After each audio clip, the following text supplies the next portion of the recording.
has concluded. Questions without notice. Are there any questions? And I give the call to the honourable member for Bass. Thank you, Mr Speaker. My question is to the Assistant Treasurer and concerns the government's new super tax. I refer the Assistant Treasurer to his answer yesterday to the member for Grey. Was everything in his answer accurate, and does he need to inform the House of any detail that was inaccurate or misleading? The call to the Assistant Treasurer. I thank the honourable member for a question. As I recall, to the best of my recollection, I was asked. Order. Order. Members on my left. I was asked. Order. Members on my left. The minister is entitled to be heard in silence, just as the member for Bass was. Thank you. I was asked by the member for Grey about a hypothetical situation with a small self-managed superannuation fund that had a farm in it. I made the observation that under the existing law, under the existing Superannuation Administration Act, that trustees have obligations. Indeed, under section 52B of the legislation, trustees have existing obligations. They have obligations to have regard to the liquidity of assets within their fund, the diversity of assets within their fund, and the ability of the fund to discharge their obligations, including taxation obligations, Mr Speaker. I stand by the answer that I gave yesterday. Give the call. Order. Give the call to the member for Pearce. Thank you, Mr Speaker. My question is to the Acting Prime Minister. What is the importance of working with our partners in the United Kingdom and the United States to acquire nuclear-powered submarines? Give the call to the Acting Prime Minister. Well, I thank the member for her question. Very shortly, the government will be announcing with the governments of the United States and the United Kingdom the optimal pathway by which Australia will acquire a nuclear-powered submarine capability. And this will bring to a conclusion the 18-month process under the banner of AUKUS, which was commenced by the former government. And I would like to acknowledge the member for Cook, and I would like to acknowledge the Leader of the Opposition, because this is a moment that we want to be and that we know is a bipartisan moment of huge significance to our country. It is difficult to overstate the step that as a nation we are about to take. Australia will become just the 7th country to have the ability to operate a nuclear-powered submarine. We have never operated a military capability at this level before. This will be a massive industrial endeavour, which will see thousands of jobs created over the coming decades, but much more importantly, will contribute to the technological advancement of our wider economy. And clearly, these submarines will have the capability to operate at war, but the true intent of this capability is to provide for the stability and for the peace of our region, for the Pacific, for Southeast Asia, for the Indian Ocean, for the broader Indo-Pacific region. Because the defence of Australia doesn't really mean that much unless we can have the collective security of our region. And as a trading island nation, any adversary can do a whole lot of harm to Australia without ever setting foot upon our shores, which means as a nation we are deeply invested in the global rules-based order, which has underpinned the stability, the prosperity, the incredible economic growth of East Asia. And so the totality of our strategic intent is to defend that rules-based order. And so I want to say at this moment to our neighbours and to our friends around the world that as Australia invests in its defence, as we acquire this nuclear-powered submarine capability, we do so as part of making our contribution to the peace and the stability of our region and of the world. On indulgence, the Leader of the Opposition. Thank you very much, Mr Speaker. Well, the Acting Prime Minister gave me the courtesy of letting me know that he would make a statement in question time today on what, as he rightly points out, is a very significant step for our nation. I too want to pay tribute to former Prime Minister Morrison without whom AUKUS wouldn't have been a reality. The approach to the United Kingdom in the first instance and through the United Kingdom to the United States was the vision of Prime Minister Morrison, and I pay tribute to him, the work that the National Security Committee did through endless hours of discussion, and the work of the then Foreign Minister Marise Payne and others sitting around the NSC table. The work of those who make us most proud, those in uniform at Russell and in posts, particularly in London and in Washington, threaded this together. The work of our ambassador in the United States, Joe Hockey and Arthur Sinodinos, also, of course, the work of George Brandis in the United Kingdom, all played integral roles. And our desire from the very first day of our discussions with our dearest partners in the United States and the United Kingdom was to achieve capability for our country that would underpin the security that we require in the current age in our region for generations to come. And as the Acting Prime Minister and the Minister for Defence rightly point out, our neighbours should hear the very clear message that this is about providing peace and stability for our future and for theirs. And Australia is a friend and partner, and a valued friend and partner to people within our region and across our partnerships, including the Quad, including our Five Eyes partners, and that will always be the case. We are not an aggressive nation. We're a nation that strives for peace, and we've gone to the aid of allies and people who share our values, including most recently in Ukraine. So I commend the work of the Defence Minister, the engagement that he's had with our very important partner in Lloyd Austin and Ben Wallace, two people for whom I have a great deal of regard and with whom I worked very closely, and their systems, the support that they've provided us, people in the White House, some of whom would want to be recognised, others who I suspect are happy to fly beneath the radar, that made this a reality for our country. This is an effort where the Australian public can see the two major parties in this country working together in our nation's best interests. We will support the decisions of the government under AUKUS, and we will fight to make sure that the outcome is achieved as quickly as possible. Give the call to the Leader of the Nationals. Thank you, Mr Speaker. My question is to the Assistant Treasurer, Minister for Financial Services. If a family farm or business asset is held in a self-managed super fund as part of a diverse portfolio meeting liquidity requirements, could increases in the asset value during the financial year see that family pay additional tax on the paper gain under the government's superannuation changes? Give the call to the Assistant Treasurer and Minister for Finance. Order. Order. I remind the House that questions will be heard in silence. The Minister hasn't begun. I don't know what you're interjecting on, but I give the call to the Minister, the Assistant Treasurer and Minister for Financial Services. I thank the Leader of the National Party for his question. I can't be clearer. Yes, it is true that there are going to be a very small number of individuals, funds, who are going to be paying more money under this arrangement. Yes, there is. This is. We wouldn't be doing it otherwise, and the object of the change is to ensure, on the one hand, that we maintain the integrity of our superannuation system, and on the other hand, we also make a contribution to the $1 trillion worth of debt that those opposite have left us. Now, in relation to any self-managed superannuation fund, that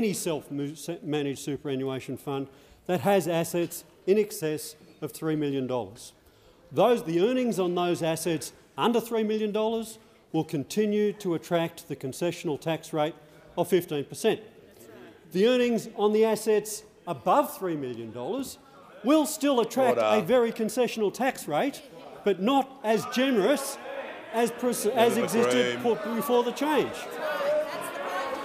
The member for That's Page, the point. That is the point, Leader Mr. of the Speaker. Nationals. And I'm asked about cash flow. Members on my left, the member for Barker and the Leader of the Nationals. These are very simple concepts. The member for Page is warned. Very simple concepts. Earnings above $3 million, a concessional tax rate, but a tax rate of 30%, 15%, earnings on assets below $3 million, Order. 15%. Order. It is still concessional. The reason that we are doing it is to ensure the integrity of the superannuation system and to plug the $1 trillion worth of debt that this mob over here have left us. Order. Order. The House comes to order. I'll hear from the member for Groom. Will cease interjecting immediately. Give the call to the member for Lyons. Thank you, Speaker. My question is to the Minister for Industry and Science. How has the National Reconstruction Fund legislation been progressing through the Parliament? Give the call to the Minister for Industry and Science. Thanks, Speaker. Order. Thanks to the member for Lyons, and I'm happy to report this is a big day, a great day. Great progress made on bringing in the National Reconstruction Fund, one of the greatest investments in manufacturing capabilities in living memory, and driven by the Prime Minister's vision of a future made in Australia, that this is a country that should make things, that a country that makes things makes great, secure jobs. 85% of the jobs in manufacturing full-time, very important. And Australia is a land of plenty, as we know. We've got the resources, both natural and human, that are the envy of the world, and the government wants to put those to work, unlock our nation's full potential, and working across government to improve skills, deliver research, secure natural resources. And with the passage of the NRF through the House, we're on the cusp of transforming Australian manufacturing. Something to be proud of, something that people here are very proud of and willing to fight for, something that those on the crossbench believe in and recognise this is something worth fighting for. But we had to, in trying to progress the legislation, Speaker, we had to deal with the Noalition. The Noalition, who... Order. No, I'll deal with this. Order. Just reminding, the Minister can resume his seat. I've ruled on this previously. The Coalition are to be referred to by their titles, including their coalition name. And I totally withdraw. But what we did have to deal with was Liberal and National parties who haven't used the time going into opposition to reflect, to think about doing things differently, but instead, you know, blowing off the old Tony Abbott handbook, just doing exactly what Tony Abbott does, saying no to everything. The Leader of the Nationals. Saying no to everything. And can I just say, on behalf of an anxious nation, Leader of the Opposition, please don't become this generation's Tony Abbott. Stay away from the swimwear. Don't be eating them raw onions. Remember the difference between repository and suppository. Very important to do, because it is important that you do not morph into that. And we remain committed, and I say this to you, Leader of the Opposition, we remain committed working with the Coalition on this if you're interested. But you cannot, in all seriousness, friends, you cannot claim to be the party of the working class and then vote against Aussie manufacturing. You cannot vote against blue-collar jobs. You cannot vote against making sure that people do well. No party of the working class votes against manufacturing at all. You have a chance to redeem yourselves, and you can. We'll work with the Senate, we'll continue this, and we will deliver a great nation-building piece of legislation. Before I call the member... Order! The member for Gippsland and Fadden will cease interjecting immediately. I'm pleased... I'll just ask the member for Brisbane to take his seat. I'm pleased to inform the House that present in the gallery today are representatives from Kidney Health Australia, including Australians living with chronic kidney disease. On behalf of the House, I extend a very warm welcome to you all. I'll give the call to the member for Brisbane. Thank you, Speaker. My question is to the Acting Prime Minister. Confronted by rising inequality and the cost of living crisis, the government has made a welcome shift on tax breaks for the super wealthy. But if the government can shift on superannuation, will you shift on the stage 3 tax cuts, which also disproportionately benefit the super wealthy? Order. Members on my left will cease interjecting. Call the Treasurer. Call the Thank Treasurer. you, Mr Speaker, and thank you to the member for Brisbane for his question. As he knows, as the Acting Prime Minister knows, I think everybody in here knows our position on that hasn't changed. Order. Give the call to the member for Swan. My question is to the Treasurer. Why is the safeguard mechanism the preferred model for business and investors? Give the call to the Treasurer. Thank you, Mr Speaker, and thank you to the member for Swan for her characteristically considered contribution to the debate on the safeguard mechanisms today, drawing on her deep experience in the private sector before the good people of Swan in their wisdom sent her here to work with us in this place. Mr Speaker, the safeguard mechanism is all about cleaner, cheaper, more reliable, increasingly renewable energy, which is all about creating new jobs and new industries at the same time as we maximise our areas of traditional economic strength. And for too long in this country, our big employers and investors haven't had the certainty that they need to invest in this cleaner and cheaper energy which will power the future of our economy and power future prosperity as well. The energy transition is absolutely critical to the future of our economy. That's something that we recognise, the member for Swan certainly recognises, and the business community recognises as well. And that's why it beggars belief that those opposite the so-called party of business, as the member for Parramatta said a moment ago, are voting against their own safeguard mechanism for base political reasons. And they do this in the face of overwhelming— Order. The Treasurer will resume his seat. The Treasurer will resume his seat. The Minister for Infrastructure will cease interjecting, and so will the Minister for Climate Change, so I can hear from the Manager of Opposition Business. Well, Mr Speaker, the question was why is the safeguard mechanism the preferred model for business and investors? I'll give credit, it's a tight question. No reference to the opposition, no reference to alternative policies. The Treasurer should be brought back to the question. Resume your seat. The Treasurer is halfway through his answer. Ask him to return to the question. Give him the call. Mr Speaker, Australia's business community, including the biggest employers in this country, support the safeguard mechanism. In today's financial review, the President of the Business Council urges the Parliament to support the legislation, says the safeguard mechanism is the best shot that we've got for providing the certainty that business and investors need. In the same article, Origin Energy Chief Executive Frank Calabria says it's a mechanism that industry can work with and it does create certainty. Andrew McKellar of ACCI says we are strongly urging that there is a bipartisan approach on this and that we get a reasonable outcome that will encourage investment. Innes Willix of AI Group says that it is essential policy infrastructure. The AI Group's Tennant Reid said it is greatly desirable for the bill to pass. Business is urging this Leader of the Opposition and the Coalition to back the safeguard mechanism in this parliament. And it's not an unreasonable request, Mr Speaker, given it is the former government's policy in the first place.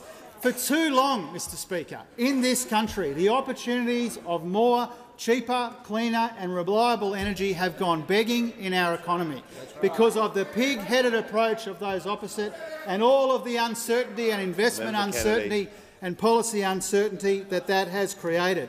This Leader of the Opposition is proving that he is more negative than Tony Abbott, more divisive than the member for Cook, and he's showing that both of them, all of them, are willing to trash the reputation of those opposite as being the party of business. If those opposite vote against this legislation, they're voting against cleaner and cheaper energy and the future prosperity that— Give the call to the member for Capricornia. Thank you, Deputy Speaker. Mr Speaker, sorry. My question is to the Assistant Treasurer and concerns the government's new super tax. Can the Minister advise the House of how many primary producers and small and family businesses have been identified in Treasury modelling as being impacted by the government's new super tax? Order. Give the call to the Assistant Treasurer. Thank you, Deputy Speaker. Well, just for context in answering this question, The average superannuation balance for a retiree today is $150,000. $150,000. Order. For women, around about $130,000 to $140,000. For men, around about $180,000. So I've got to say in this debate, I'm enjoying the focus on superannuation, I've got to say. But I've got to say, order. From the party which aspires to be the representatives of working people, they have a laser-like focus on the interests of multimillionaires. A laser-like focus on the interests of multimillionaires. Not one, not two, but 3 questions in a row focused on the interests of a half of 1% of Australians. Order. This is the person who wants the Treasurer will resume his seat and direct your remarks to the Chair. I'll hear from the member for Capricorn on a point of order. Relevance, Mr Speaker. We want to know how many small and family businesses have been identified by Treasury modelling. Order. Order. The Assistant Treasurer has been going for 1 minute. The question was very tight. I'm going to ask him to return to the question about the number. Order. About what he was asked about, and give him the call. So I'm asked about the impact, Mr Speaker, of the government's very reasonable, very modest superannuation proposals, which are supported by over 65% of Australians, including the majority of Liberal Party voters and many on the other side. If you want to know what the impact is, it's about 0.5% of Australians, and about 0.5% of Australians. And yes, of course, given that this won't come into effect for another 2 years, we will engage in a meaningful consultation, including with the farming sector, to ensure that any unintended consequences, including of the type that the member for Capricornia is alluding to, and that the other members have alluded to, we will engage in meaningful consultation with all of these groups to ensure that unintended consequences are not falling upon them. But let's be very, very clear. When you've got $1 trillion worth of debt, you can't twiddle your thumbs, and we won't be twiddling our thumbs. Resume your seat, member for Adelaide. Has the Assistant Treasurer concluded his answer? Yes. All right, next question. Order. Members on my right. Members on my right. Members on my left. When the House comes to order, I know it's Thursday, I give the call to the member for Adelaide. Thank you, Mr Speaker. Mr Speaker, my question is to the Minister for Climate Change and Energy. How is the Albanese Labor government taking action to put downward pressure on energy prices? What has been the response to these actions? Order. Order. Order. Members on my left. The Minister will resume his seat. Order. Members on my left will cease interjecting.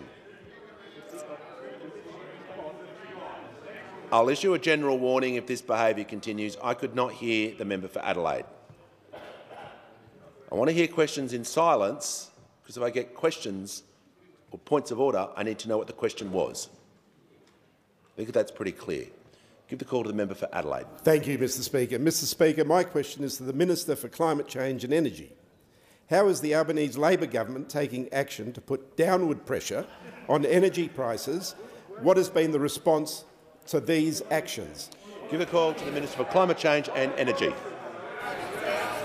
Well, thanks, Mr Speaker. I thank the honourable member for the question about the government's action on power prices and the response. And we've heard some of the response just then, Mr Speaker, from those opposite. The response from those opposite who see this as a laughing matter and something to play politics with, Mr Speaker.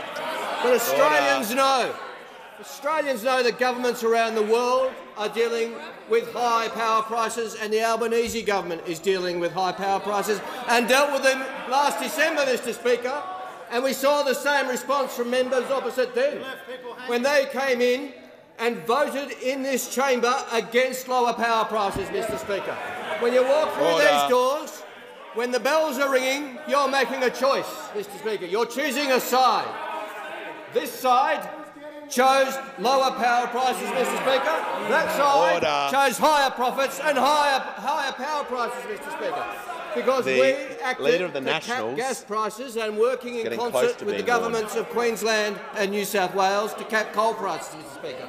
And this is having an impact. This is having an impact, and it will have an impact in what we will see next week.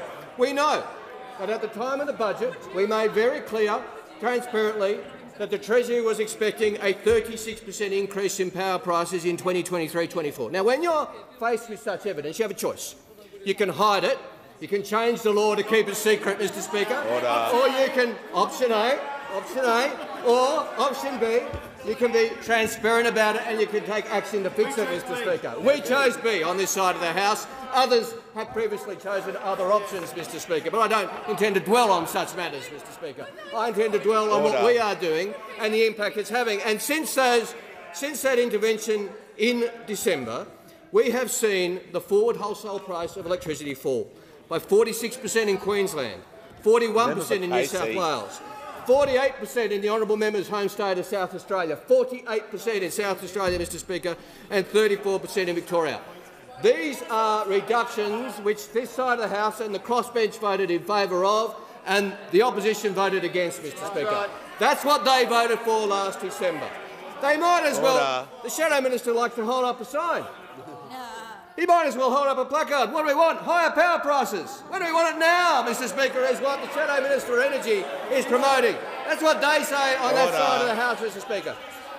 The increases we will see in next week's draft default market offer will be tough, Mr Speaker. But we know, and the Australian people know, just how much higher they would have been in the absence of decisive action by this government, Mr Speaker, and how high they would be if those opposite had their way, Mr Speaker. They had their choice last December, they made their choice last December, and they made very clear whose side they're on. Before I call the member for Bonner, there's far too much noise on my left. A general warning is now issued. That noise continues, people will leave the chamber. I want to hear from the member for Bonner. Thank you, Mr Speaker. My question is to the Assistant Treasurer and concerns the government's new super tax. If an Australian who owns an asset through his or her superannuation fund receives a tax bill because of an unrealised gain in 1 year, but this asset is subsequently revalued, resulting in a loss, will that Australian be eligible for a refund of the tax paid? Refund. Give the call to the Assistant Treasurer. The Assistant Treasurer has the call.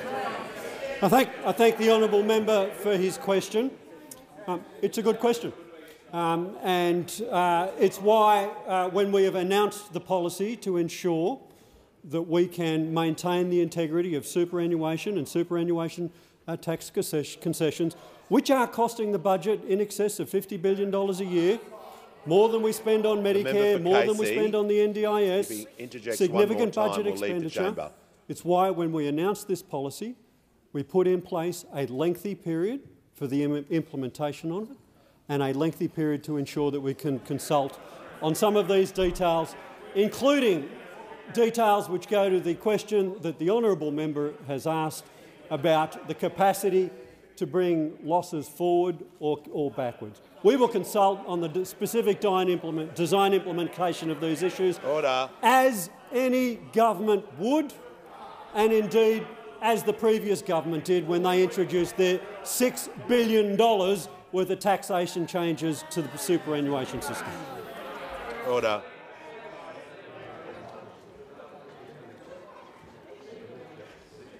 I'll hear from the member for Canberra. Thank you, Speaker. My question is to the Minister for Social Services. What is the Albanese Labor government doing to help end domestic and family violence? Good question. Give the call to the Minister for Social Services. Thank you, Speaker, and I'd like to thank the member for Canberra for her question and also her advocacy over many years towards ending family and domestic violence. Now, we know that this issue of family and domestic violence doesn't just impact individuals, it doesn't just impact families, but it impacts whole communities. On average, every week, Australian police deal with 5,000 domestic violence matters. That's one every 2 minutes, which means, Speaker, before I finish this answer, one of those calls is likely to be made. This is unacceptable, and we are working to turn this around. Along with states and territories, our national plan to end violence against women and children, which was released in October, set a vision to end violence in one generation. As I said at the time, and as I've said since, it's an ambitious vision, but with all of us pulling in the same direction, it's achievable. And I would like to thank across this parliament for the support that has been shown to actually ending this terrible scourge. Our government is making women's safety a national priority, and we are providing the focus and national leadership needed to deliver change.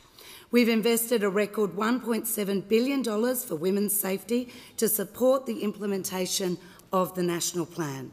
This investment is in all of the 4 domains of the national plan, from prevention, early intervention, response through to recovery and healing. Alongside that work, our government has already taken steps to ensure women are not disadvantaged in the workplace as they deal with the impacts of family and domestic violence. We never want a woman to have to choose between their economic security, their job or their safety. This is why we've successfully introduced 10 days of paid family and domestic violence leave. We also know that family and domestic violence is one of the leading causes of homelessness for women and children, and that's why we're providing $100 million for up to 720 additional safe places for women and children leaving violent situations. Of course, our government is also committed to supporting 1-800-RESPECT, which supports people impacted by family, domestic and sexual violence. And we are working to improve this service to cover sexual harassment at the workplace, as well as support through SMS and video calls. Now, I want to, in my final few seconds, say that for anyone who is concerned about their behaviour or that of someone they know, I would encourage them to contact the Men's Referral Service on 1300 766 491. And for anyone experiencing sexual, family or domestic violence, help is available 24 hours a day, 7 days a week from 1-800-RESPECT. You can call 1-800-737-732 anytime or visit their website. On indulgence, I'll call the Leader of the Opposition. Thank you very much, Mr Speaker. I want to associate the coalition with the fine words of the Minister. It's an abhorrent crime type and it's massively underreported, so the figures read out by the Minister don't represent the true picture, as we all know. And I just commend the Minister for the action that she's taking. We've supported every measure that she outlined in her speech, and it builds on a very significant investment that we made when we were in government, particularly over the course of COVID, where people were confined in small spaces in one-bedroom units and environments where they might otherwise be able to spend time away from during the hours of work, etc. And there are many, many aspects to this. The work of the Australian Centre to Counter Child Exploitation is an incredible success. The work that they do there, the children that they save, and I just, in addition to the advice that the Minister's provided, direct people to their website, because it's a great resource for a conversation at home with your children, with your young daughters, and we will support every measure that the government puts forward to end this scourge in our country. Give the call to the member for Menzies. Thank you, Speaker. My question is to the Assistant Treasurer. Can the Minister identify any Act of Parliament that currently has a provision to impose a tax on unrealised gains? Give the call to the Assistant Treasurer and Minister of Financial Services. I thank the honourable member for his question. The object of our change is to ensure that we maintain the integrity of our scheme. Members on my right, the Leader of the Opposition will cease interjecting. The House will come to order. The objective of is to maintain is to maintain the integrity of our superannuation system. The member for Bowman will leave the chamber under 94A. That as we implement our reforms to the superannuation scheme, we will have... The Assistant Treasurer was asked a very specific question. I'm asking him to address the answer. Yeah. Order. Members on my left. This is a new reform, Mr Speaker. This is a new reform. There is no doubt about it. And it is absolutely true that we are doing things in a different way. Order. The Assistant Treasurer. I'll call the Leader of the Opposition on a point of order. Well, Mr Speaker, the Assistant Treasurer has responsibility for tax law. Resume your seat. Well, clearly its relevance, Mr Speaker. And okay, the point resume of your order... seat. Yep, I've addressed the issue. I've asked the minister to be relevant. He was within seconds of me giving that direction.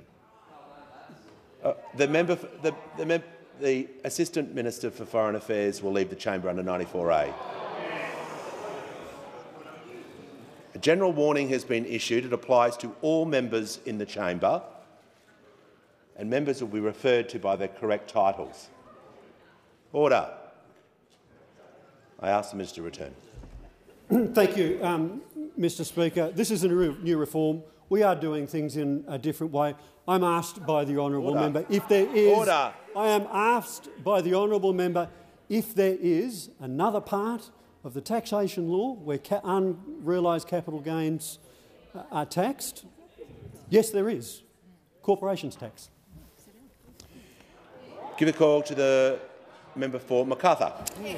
Thank you very much, Mr Speaker. My question is to the Minister for Government Services.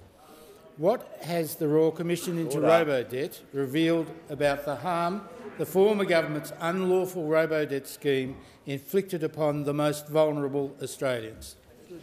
Give a call to the Minister for the National Disability Insurance Scheme and the Minister for Government Services.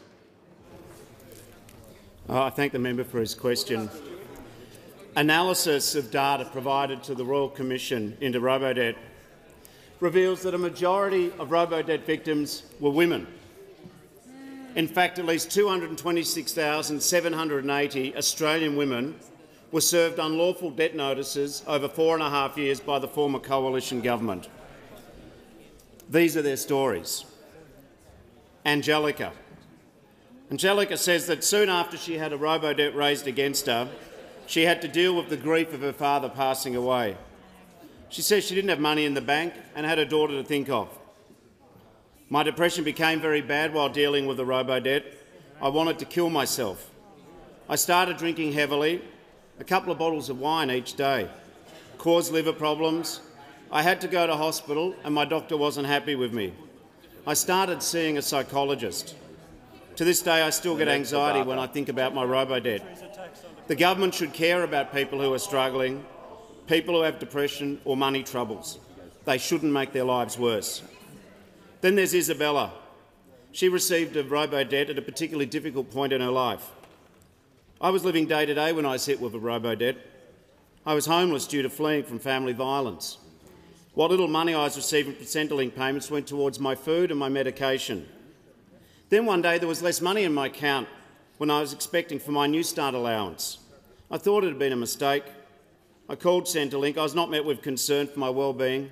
Said they told me I had a debt and needed to prove I didn't owe money. And in a submission to the Royal Commission by a woman who wishes to remain anonymous, she explains how she was a young single parent working when she received her Robodebt.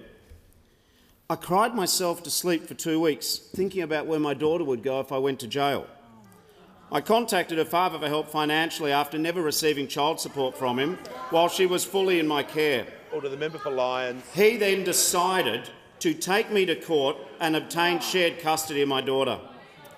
Robodebt caused my self-depression, anxiety and financial stress, which resulted in me having my daughter taken from my full care. To say Robodebt ruined my life is a complete understatement. These are stories that were never heard by the coalition when they were in government. Like a lot of members on this side, I've represented people who have been injured at work. Compensation is important as expected, but it's never the full story. Accountability matters too. The Royal Commission cannot reverse the pain of these three brave witnesses. It can't bring back loved ones, but it can make sure that those who did the wrong thing answer for it. It can and it must make sure that no government ever unlawfully bullies vulnerable Australians ever again. The call to the member for North Sydney. Thank you, Mr Speaker. My question is to the Minister for Climate Change. This week, New South Wales has again been besieged by bushfires, while the Northern Territory and Queensland have had serious flooding. Genuine climate action requires us to rapidly reduce gross emissions. The safeguard mechanism in its current form does not guarantee this. Minister, what would you say to the people of North Sydney who are saying this legislation will allow Australia's biggest polluters to buy their way out of responsibility by purchasing unlimited carbon credits? Give the call to the Minister for Climate Change and Energy. Thank you very much, Mr Speaker. I thank the member for North Sydney for her question and for her engagement, as late as today, the engagement that she has had with me on the safeguards mechanism and the reforms. The first thing I'd say to the honourable member is that the most important thing we can do as a parliament in coming weeks to ensure on-site abatement in the facilities covered is to pass the safeguard crediting mechanism bill, because the safeguard crediting bill actually provides a huge incentive for facilities covered by the safeguard mechanism to reduce their emissions, because if they reduce their emissions by more than the baseline, they get a credit which they can use in future years or sell. Mr Speaker, that means that there is an incentive for them to invest in technology to reduce their own emissions. Honourable members opposite used to believe that. This side of the House still believes that. That is the first thing we can do to encourage on-site abatements. The second point I'd make more broadly is that the safeguards reforms put these facilities on a very important pathway to net zero, Mr Speaker, and provides an ongoing incentive for them to invest in abatement. It is important for them to have flexibility in how they do so, because we are requiring a 4.9% reduction each year, and different facilities will have different technologies available to them at different times. The 215 facilities cover a wide range of industries. The airlines are covered, aluminium smelters, fossil fuel extraction, and many others. So I understand the intention behind the honourable member's question, but these are the key points. And the final point I would make is this. The government last year commissioned the Chubb review of Australian carbon credits to ensure their integrity after questions were raised.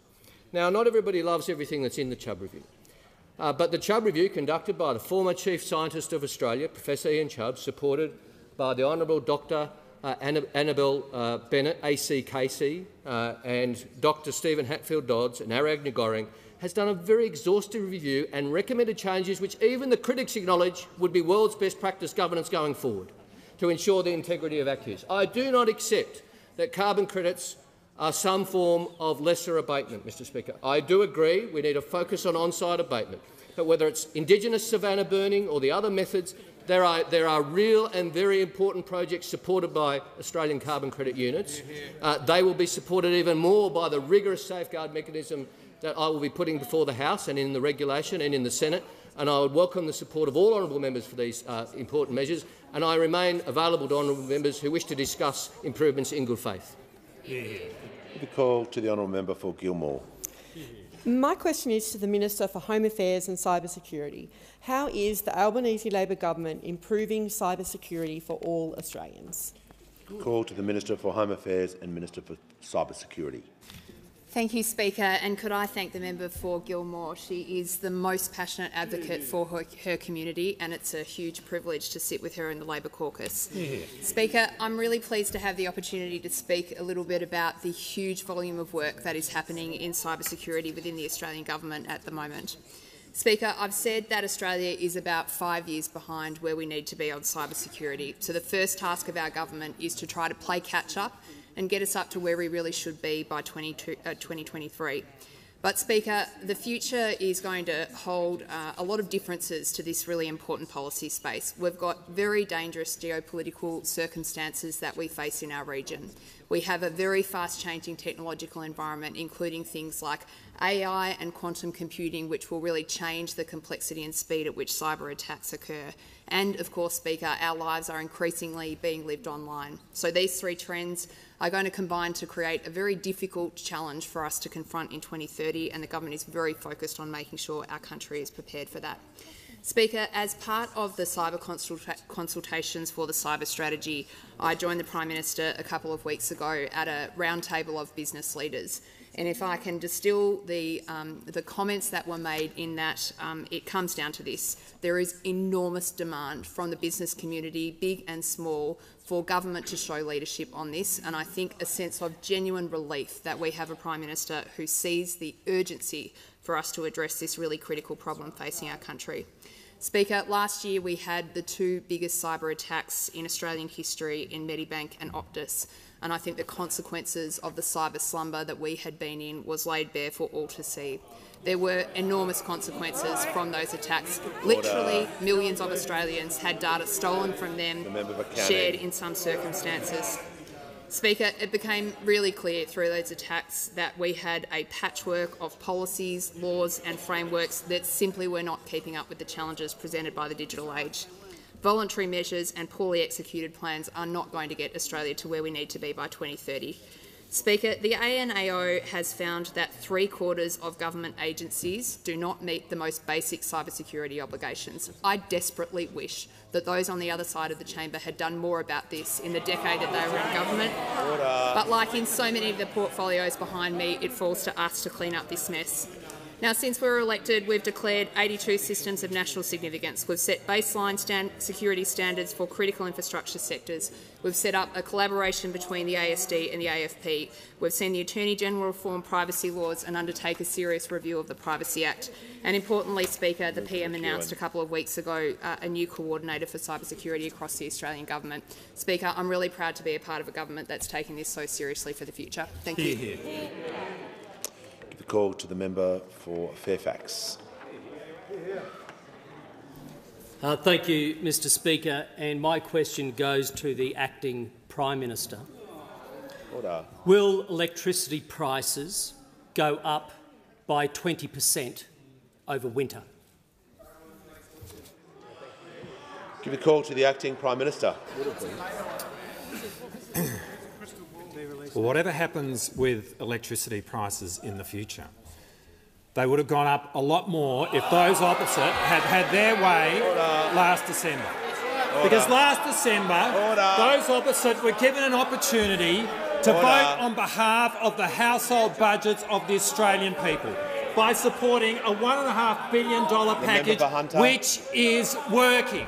If you look at the forward electricity prices, as they were announced in February, they are half what they were in November. So those opposite are the ones who stand for increased electricity prices. Will pause. Prime Minister, the Acting Prime Minister was asked about electricity prices. He is talking about electricity prices. I'll hear from the member for Fairfax. Thank you, Mr Speaker. On relevance, the question was tight. Will electricity prices go up? Resume your seat. Resume your seat. Resume your seat. Resume your seat.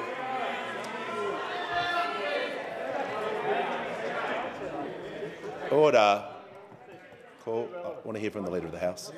Mr Speaker, I'd suggest that the member making that point of order knew it was out of order and was simply standing up for the purpose of trying to get an extra grab in.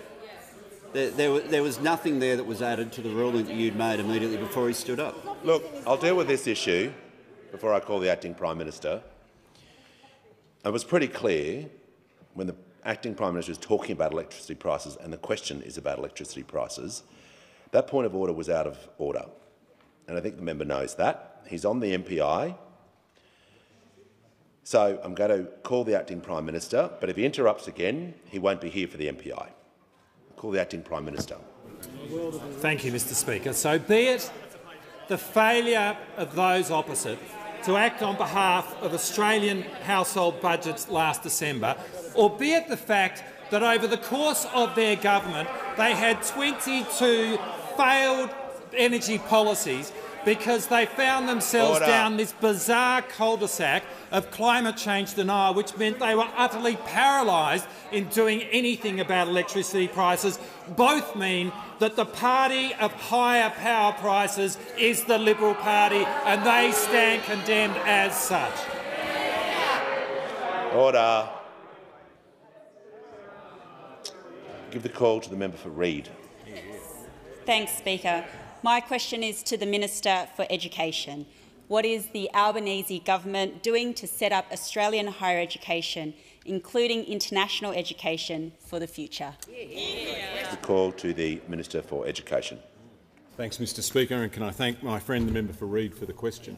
International education is the biggest export that we don't dig out of the ground. It makes us money, but it also makes us friends, and in the world we live in, that's important. This is a $40 billion industry that was smashed by COVID, basically cut in half. It's coming back now, but there's a lot more work to do. Think about this. There are 500 million people in India under the age of 23. 500 million. And the Indian government has set a target to get half of all young adults into tertiary education by 2035. That's massive. That's nation-changing stuff. And they want our help, including Australian universities setting up campuses there in India. Overnight, the Prime Minister announced that Deakin University is the first overseas university approved to set up a campus in India. That's a big deal. An Australian university has become the first in the world approved to set up a campus in India. And hopefully the University of Wollongong will be next. It's good for Australia, it's good for India, it shows how good our universities are, and it shows how strong and deep the partnership is between our two countries. It builds on the agreement that I signed in Delhi last week that will make it easier for students in both countries to study in our countries and have their qualifications recognised in both countries. That's the broadest agreement of its kind that India has ever signed with another country to date. Here at home, we're working on our own higher education plan, the Universities Accord, and a big part of that is making sure that more Aussies get a crack at going to university. At the moment, about 1 in 2 young Australian adults have a university degree, but not if you come from a poor background. Only 20% of young adults from a poor background have a uni degree, or rural. Only 20% of people from the bush have a university degree if they're in their 20s or 30s, only 7% if they're Indigenous Australians. We've got to change that. The first step there is the 20,000 extra uni places that we've funded to help people like that, people from poor backgrounds in the bush, Indigenous Australians. One of those 20,000 is a bloke called Dylan. He worked as a labourer last year building the new Western Sydney University campus in my neck of the woods in Bankstown. And this week he started there as a student. At the same place he helped build, he's now studying to become a school teacher, something that won't just change his life, but it'll change the life of thousands and thousands of people in the years ahead. That's the power of education, the most powerful cause for good right around the world. And I'm sure I'm joined by everybody here in wishing Dylan all the best of luck, and everybody starting university this year all the very, very best of luck for the future. Give the call to the member for Kennedy. Acting PM. Australia applauds O'Brien's copper string. After 20 years, PM Rudd's national energy grid. I built the other grid line in 2 years, but humility precludes me spotlighting such extraordinary achievement. Unit's owner-occupier, Thread Irrigation, HIPCO is scheduled for 16 other towns, 500,000 people into golden but empty Australia. Untold prosperity for 5,000 farmer contractor families. Will 30 million be budgeted for HIPCO to draw up tenders, or it is another 20 years? The call to the Acting Prime Minister. I think so.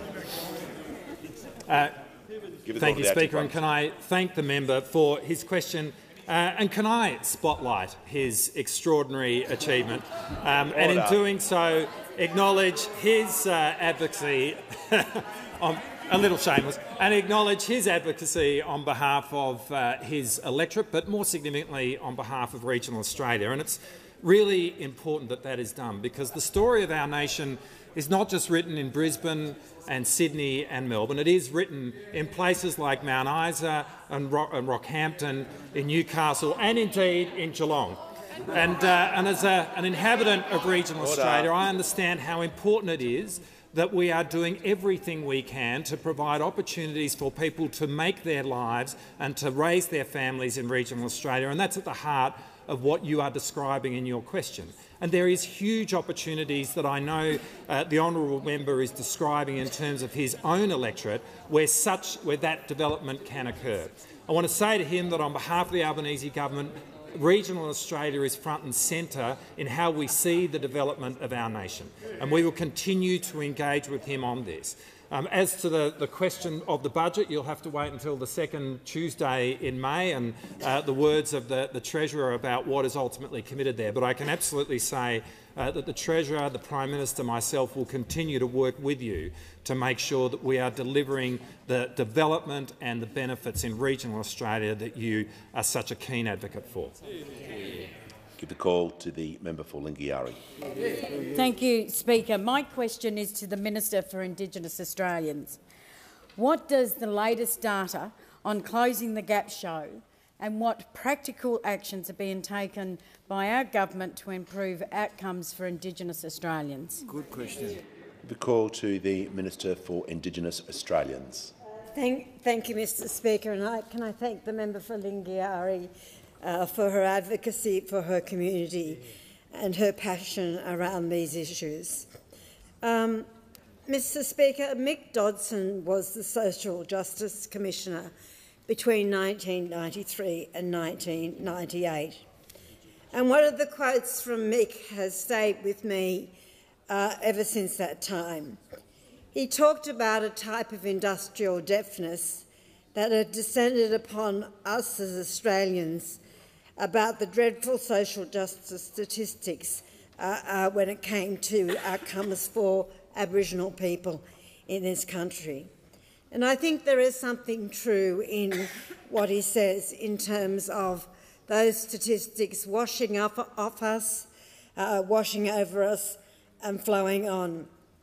And the latest Productivity Commission's data is in fact an example of what I hope everyone will listen to.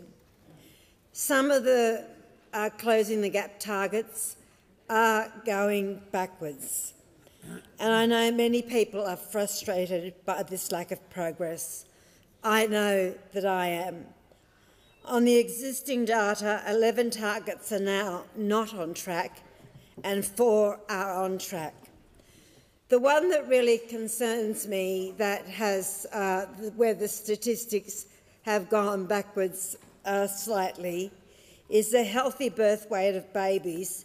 It has gone backwards, and this is a major concern when you think about all the things that need to sit underneath a baby being born at a healthy birth weight. It is not good enough, and I know everyone in this House agrees with that. And we do need to do things differently. That means listening to communities about the solutions that work best for them, not what we think as politicians, not what bureaucrats think, but what actually communities are saying. The Closing the Gap implementation plan launched last month is a practical way forward. It lays out a plan for us to achieve the targets and priority reforms set out in the National Agreement. It includes more than $400 million for additional spending by this government, safe and reliable water supply, better buildings in remote housing, improving food security, and of course boosting family violence and prevention legal service providers that I know the Leader of the Opposition is most concerned about. One bright spark is the Northern Territory Police have advised that the violence-related activities has fallen by 30%, and so has domestic violence since the implementation of the alcohol restrictions in the Northern Territory. Give the call to the Manager of Opposition Business. Thank you, Mr Speaker. My question is to the Assistant Treasurer and concerns the government's new super tax. Can the Minister explain to the House whether the capital gains tax discount ordinarily applicable for assets held within superannuation is available for either realised or unrealised gains under the government's new super tax? Give the call to the Assistant Treasurer and Minister for Financial Services. I thank the Leader of Opposition Business in the House for the question. Of course, as all honourable members, and particularly the member for Ford would know, as a non-licensed financial advisor, I can't give financial advice either here or anywhere else. But order. But I do members on my left. The opportunity. Order. Members on my left will cease interjecting. I want to hear from the Leader of the Opposition. The Minister will pause. He's 30 seconds in. I want to hear the point of order from the Leader of the Opposition. Well, Mr Speaker, I've been here 22 years. I thought I'd heard it all. Resume your seat. Can you just... Resume your seat. That is not a point of order. Order. We just had that conversation from the member for Fairfax. It's highly disorderly. The Leader of the Opposition knows it. We can... Oh, no, I'm not finished. We cannot have question time in that way. That is the last time standing orders will be abused. Give the call to the Assistant Treasurer. Thank you. As I was saying, I was being invited to give financial advice, but what I can say, in the general, Mr Speaker, is the capital gains discount is available when there's a capital gains tax event. Give a call to the order. Give the call to the member. Order. Members on my right. The member for Deakin and the Assistant Treasurer. There is a general warning at the moment. If that continues, you both won't be here. Give the call to the member for Tangney. Thank you, Mr Speaker. My question is to the Minister for Health. How is the Albanese Labor government helping Australians who are seeking treatment for melanoma? Give the call to the Minister for Health and Ageing. Oh, thank you, Mr Speaker, and can I thank the member for Tangi for his question and for joining me at the Southlands Pharmacy in Willetton last month. We were able to talk about the fact, firstly, that he campaigned so hard at last year's election on a promise to deliver cheaper medicines, and secondly, that he has delivered on that promise. In July, we slashed the maximum price that pensioners and concession card holders would pay across a given year for their medicines by 25%. In September, we cut the price of more than 2,000 brands of medicine, putting $130 million back into the pockets of hard-working Australians. And in November, the Minister for Social Services gave access to the Seniors Health Card already to more than 10,000 self-funded retirees around the country. And, Mr Speaker, as members of this House know, on the 1st of January we delivered the biggest cut to the price of medicines in the 75-year history of the Pharmaceutical Benefits Scheme. Already, in just the first 2 months of operation of the new price, the price of 3.2 million scripts have come down, delivering $36 million in savings to hard-working Australians. Mr Speaker, we are also working very, very hard to make sure that Australian patients have affordable access to the most modern, most cutting-edge medicines available anywhere in the world. Since July, we have made 65 new or amended listings to the PBS to cut the price of the most modern, most effective medicines from sometimes tens and tens of thousands of dollars just for one course of treatment to just $30. And, Mr Speaker, last week I announced the expanded listing of Opdivo and Yervoy, particularly to be used as a combination therapy for recurrent stage 3 or stage 4 malignant melanoma. As members know, Australians tragically lead the world in melanoma diagnosis rates. I hear some interjections about melanoma diagnosis. I don't think that's particularly appropriate, because all members of this House know that Australia leads the world in melanoma diagnosis. And this new treatment that would otherwise cost patients more than $10,000 for a course of treatment now costs just $30, giving new hope to patients like Natalie. Natalie was diagnosed with melanoma when she was 23 weeks pregnant, and she had to delay her treatment to protect the health of her baby. And tragically, just 3 days after birth, she was advised that her cancer had spread. But now, with this new treatment, she's able to tell us that she has a bright future ahead. Mr Speaker, cheaper medicines aren't just good for the hip pocket and the household budget, although they are that. They're also good for your health, and ultimately they save lives. Call to the member for Lindsay. Thank you, Mr Speaker. My question is to the Minister for Climate Change and Energy. Is it true the Minister has taken time out from the task of tackling rising energy prices to hold discussions with Western Sydney Mayor Frank Carbone ahead of Mr Carbone announcing he would not run as an independent candidate in the New South Wales election? Did the Minister discuss any federal government funding or support with Mr Carbone? Order. Members on my right. We'll hear from the Leader of the House. Mr Speaker, I refer you to the list of prohibited questions on page 553 of practice, the first dot point. I'm ruling that question out of order. Give the call to the member for McNamara. Thank you very much, Speaker. My question is to the Acting Prime Minister. How is the Albanese Labor government delivering for Australians, and what challenges does the government face? Give the call to the Acting Prime Minister. Well, can I thank the member for his question? And, Mr Speaker, this week the government's paid parental leave scheme passed the Senate. Yeah. Today the National Reconstruction Fund legislation passed the House of Representatives. Yeah. And on Tuesday we took another step towards recognising our First Nations people in our Constitution. And every one of these was about honouring our commitments that we made to the Australian people at the election last May. And it builds on the promise we made in relation to cheaper medicines which now are in place. It builds on free TAFE, which has now occurred.